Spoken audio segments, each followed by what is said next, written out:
Santa Claus আমাকে একটা Cadbury আর Kurkure chips আর Cadbury আর James আমাকে এটা দিয়ে দেবে, ঠিক আছে Santa Claus?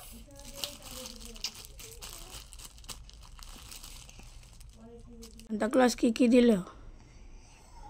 Santa Claus লজেন, Cadbury, cake আর কিছু না। এটা কি? কুতুল। এগুলো।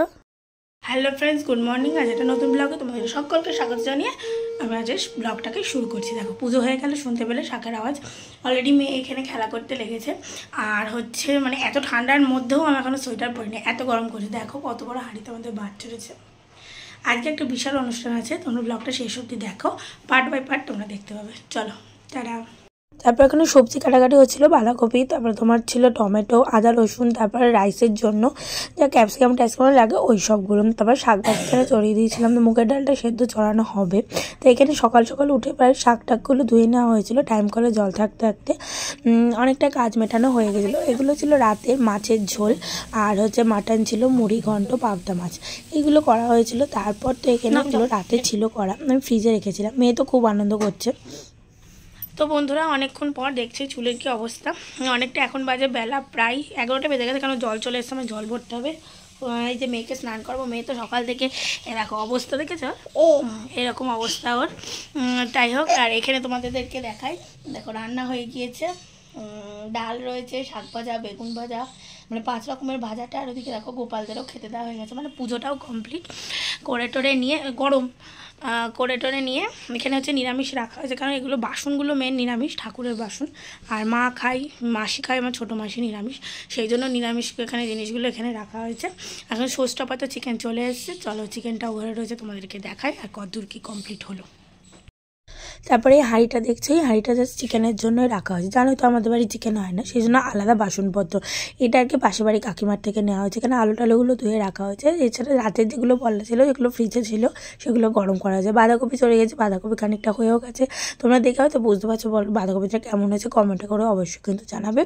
আর এখানে হচ্ছে চাটনি চড়িয়ে দিয়েছে একটা কড়াই, গ্যাসেই 2বার করে রান্না হচ্ছে, 3খানা কড়াই প্রায় হেঁটে হয়েছে আমাদের বলতে গেলে। আর এখানে হচ্ছে তোমার চিকেনটা চড়িয়ে দিয়েছি। কী করো তো, চেষ্টা করছি মানে আমার মানে যে কাজের জন্য আর কি করা, যারা আসার কথা তাদের ঢোকার আগে আমি রান্নাটা যাতে কমপ্লিট করে উঠতে পারি। এখানে 5 রকম ভাজা করা হচ্ছে। হ্যাঁ, তোমরা হয়তো জানো কিসের জন্য, কী বৃত্তান্ত, এখনও হয়তো জেনে উঠতে পারোনি। তোমরা পুরো ব্লগটা দেখো, অবশ্যই তোমরা জানতে পারবে যে কী জন্য আমি এত কিছু প্রিপারেশন করছি।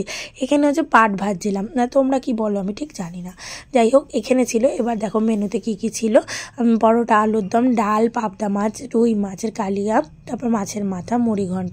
এই ছিল আমার হচ্ছে বোনেরা। এটা হচ্ছে আমার 3 বোন, আর এটা হচ্ছে আমার দিদি ভাগ্নি, আর ওটা হচ্ছে ভাই। তা এখানে হচ্ছে এই ছিল হচ্ছে বিয়ের কোণে। হ্যাঁ, আমার বোনের আইব্রো বাদ। এটা হচ্ছে মাসির মেয়ে। মাসির মেয়ে বলতে যে তৈরি করে দিচ্ছে সে হচ্ছে বড় বোন, তার তো বিয়ে হয়ে গিয়েছে। আর যাকে তৈরি করতে সে ছিল মেজো, আর পাশের জন্য হচ্ছে ছোটো জন, এটা তোমার ভাগ্নি। দেখতেই পাচ্ছ আইটেমে কী কী ছিল, তোমরা একটু পজ করে অবশ্যই দেখে নিও। তারপরে তো আমাদের চলে এলো সেলফি তোলার পালা। হ্যাঁ, কী বলো তো, মুহূর্তটাকে বন্দি না করতে পারলে কিন্তু একদমই ভালো লাগে না। সত্যি কথা বলতে বাড়িতে প্রচুর লোকজন এসেছিল, অন্যান্য সময় অত লোকের আনাগোনা হয় না, বেশ ভালোই লাগছিলো। আর আমি ওকে পার্সটা দিয়েছিলাম, দিদি দিয়েছিল হচ্ছে কাপড়টা। এই করে আমরা বোনরা মিলে সবাই সব কিছু দিয়ে তোলা হয়েছিল, খুব মজা করা হয়েছে। সত্যি কথা বলতে আমার খারাপও লাগছে যে বিয়ে করে কদিন পর চলে যাবে।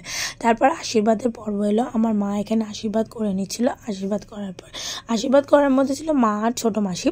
তা হচ্ছে মা ছিল ওর মেজো মাসি, আমার আবার মেশোটা হয় সে মেজো মাসি, আর মা ছিল সেজো মাসি, বুঝেছো তো।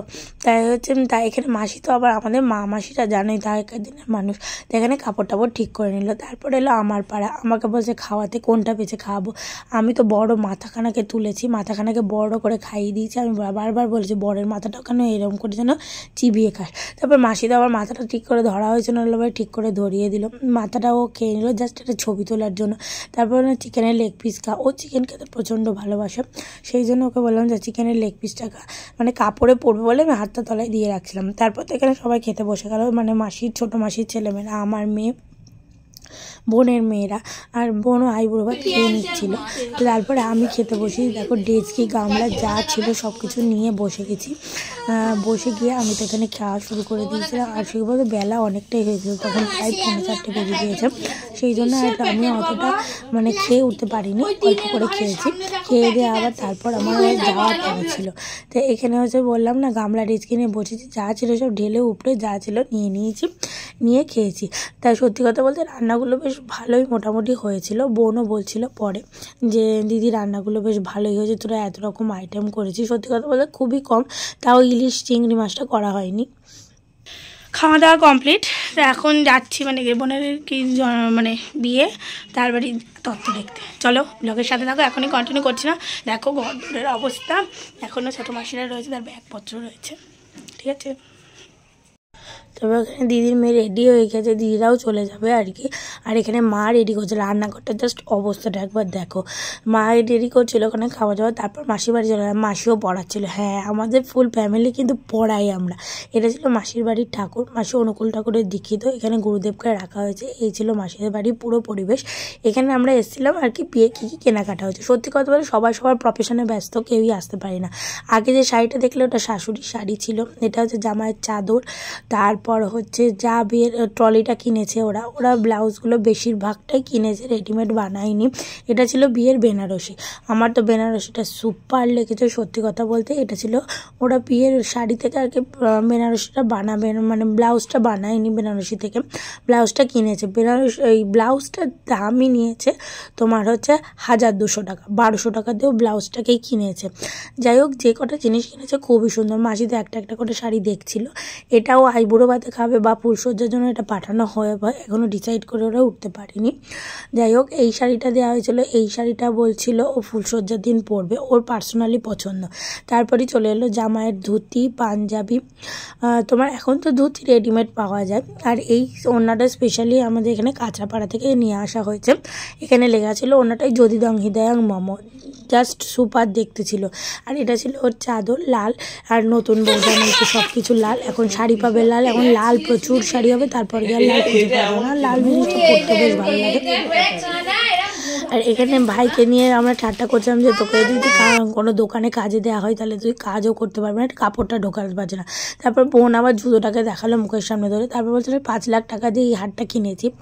যাই হোক, হারটা খুব সুন্দর হয়েছে। এটা ওরা মানে ইমিটেশনের, এগুলো সোনার কিছু না। তারপরে স্প্রাইটকে আমরা বাড়িতে গেলাম। যাই হোক, ব্লগটা কেমন লাগলো জানিও।